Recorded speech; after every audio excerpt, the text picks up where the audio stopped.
In this video I'm going to show you exactly how to resize and adjust the bracelet of a Seiko JDM model, including the SND and SNK series. All these models use the folded link system. This style features thin L-shaped flat metal pins which are wedged inside the hollow core of the folded link.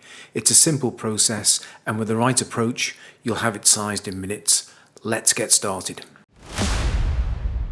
In terms of tools, you don't need a professional watch repair kit.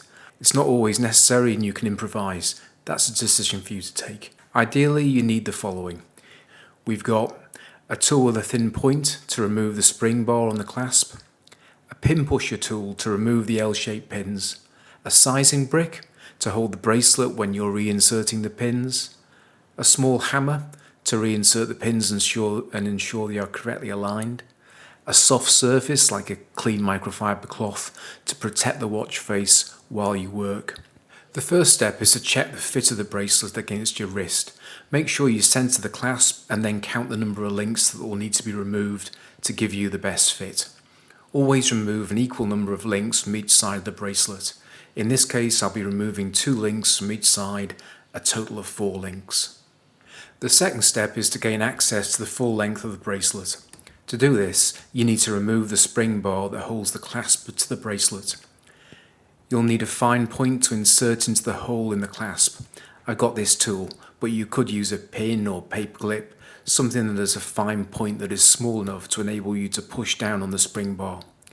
Push down in order to release the spring bar by gently moving it to the side. Be careful, as the spring bar will pop out as it's released from its holding. Now we've got access to the full length of the bracelet, we can move on to our third step and remove the links. Here's the most important rule: look for the arrows. On the back of the bracelet you'll see small arrows stamped into the links. These show you the exact direction you need to push the pin out.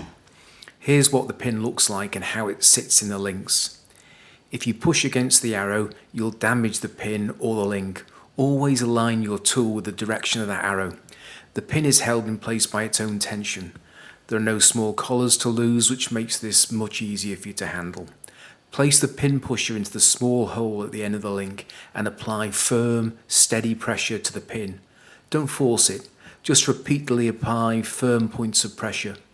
It should slide out once it clears the friction point. Once the pin is out, unhook the link and move on to the next link if required. Remember to remove the same number of links from both sides of the clasp to ensure the watch sits centered on your wrist.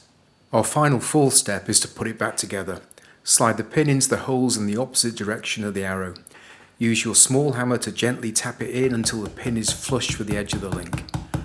Reinsert the spring bar to reattach the bracelet to the clasp.